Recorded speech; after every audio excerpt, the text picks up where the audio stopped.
honest, we have all, pretty much every one of us, done it at one time or another.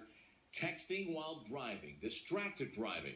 More than 170 billion text messages are sent every month in the United States.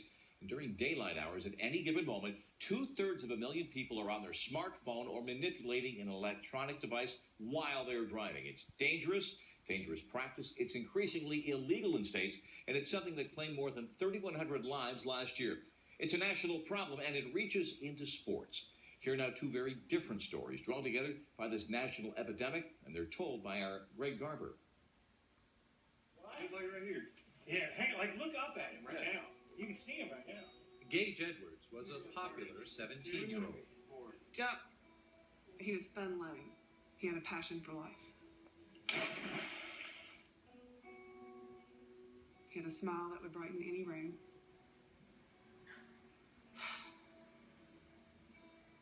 He had a heart of gold. He was joyful. He was fun. He was exuberant. Whatever he did, he enjoyed. He would always help you. He would encourage you to do better and help you do other things. You love your brother.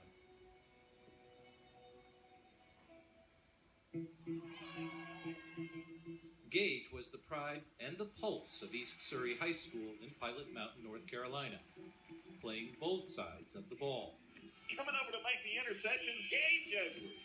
He dreamed of playing college football. And the big tackle made by Gage Edwards. People knew how much courage and passion that Gage had, so he was very well respected just from his own actions without having to say a whole lot in the locker room. He was kind of the fuel. He got everybody going. He was the hype man of the team, no doubt about it. When Gage started driving, his mother established a family rule. Always let me know where you are, and always respond to a call or a text. The rule was, you text before you leave. You text when you get to where you're going. He was a teenager. Sometimes he did it. Sometimes he didn't. January 31st, 2015. Gage was leaving work for a basketball game, heading home to grab his sneakers. As he navigated the familiar turns of Old Winston Road, he received a text from his mother. I didn't even think.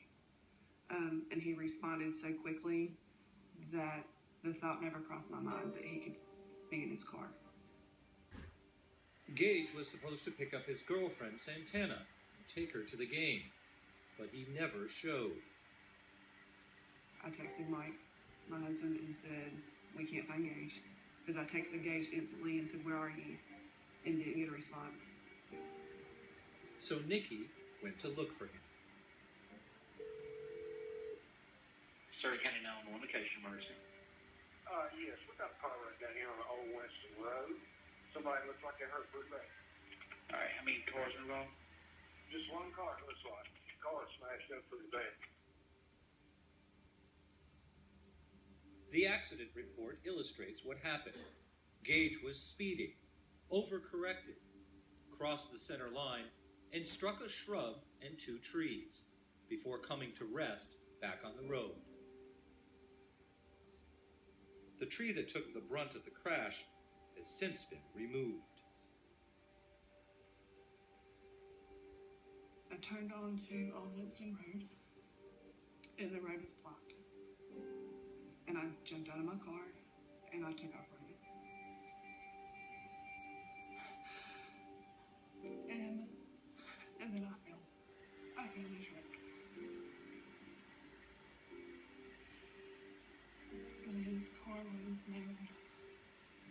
And there were people standing everywhere. And I just started screaming, where is my son? Where is he? Gage had been airlifted to Wake Forest Baptist Medical Center and was in critical condition. And then we sat there for 3 days.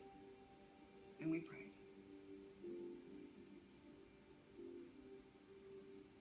But we knew.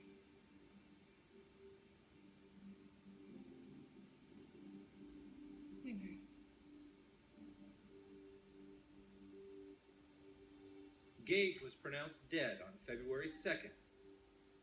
He was 17 years old. I immediately started questioning if he was texting me when he wrecked. I discussed it with Mike multiple times when we were in the hospital, and Even then. yes. Nikki says Gage responded to a text from her at 1:43 p.m. 4 minutes later, the 911 call came in. I did always drill, if I call you, you better answer. If I text you, you better answer. Obviously, I didn't mean when he was driving. But that's what parents do to their kids. You're supposed to protect your babies. Not put them in a situation that hurts them.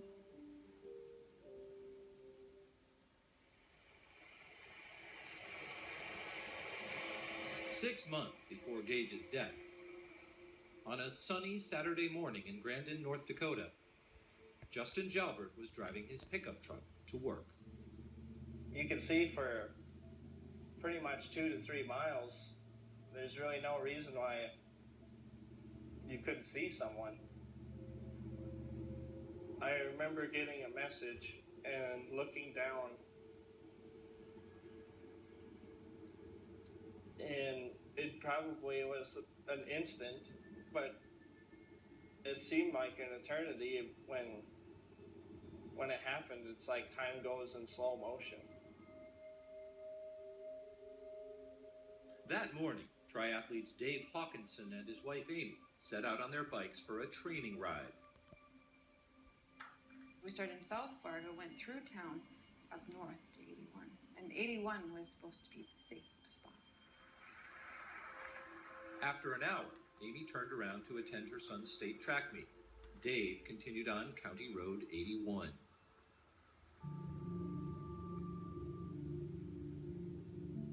What do you see? What do you hear?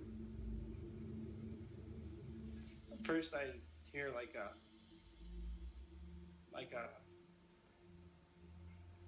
I hate to describe it, it's just like a thud. Look up and you see somebody in the air, and I just screamed like, oh my God, you know, and slammed on the brakes as fast as I could. As soon as I came to a stop, I jumped out of the pickup and I went around the front end, and I was looking for him. I was calling out, I'm so sorry, are you okay? You know, and I couldn't find him, I couldn't see him, but I could see his bike. Finally, I looked in the ditch, and that's when I saw him. And I came up to him, and just a blank expression.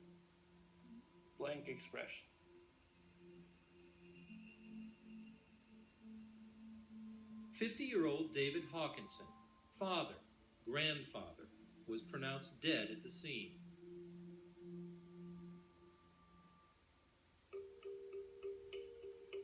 Initially, Justin told police he was reaching into his glove box to get a CD, but hours later admitted he had been texting and driving. When I was in one of the squad cars, I had deleted messages because I didn't want to spend years in prison thinking about it with nothing to live for anymore.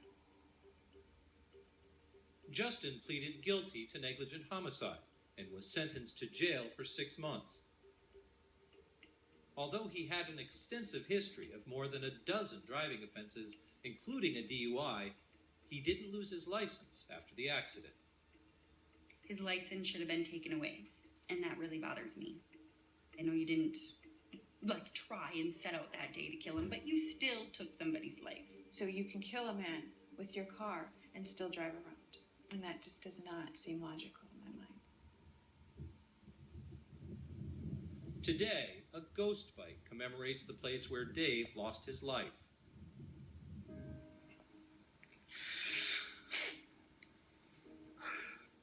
When we met with Justin for this story, he visited the site for the first time since the accident.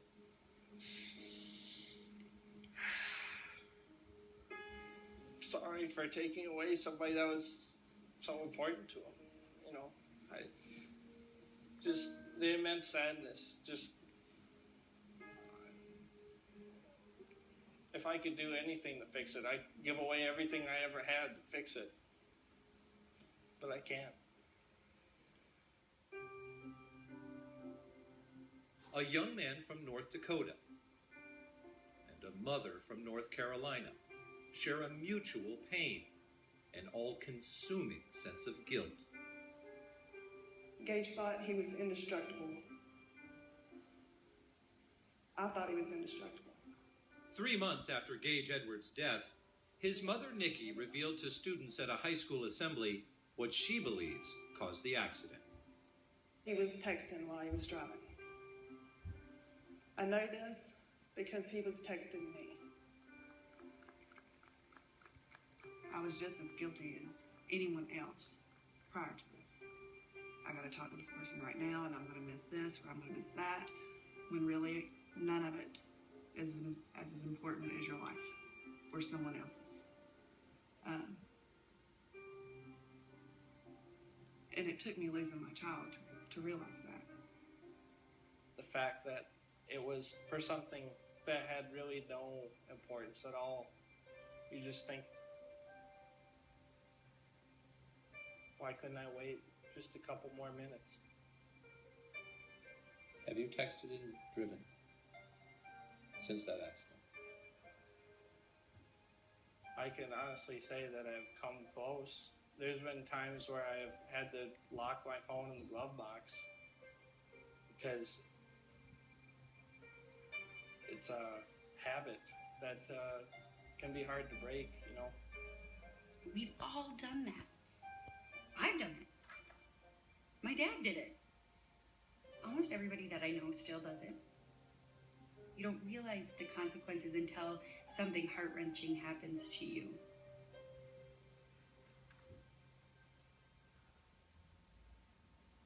Greg Garber reporting.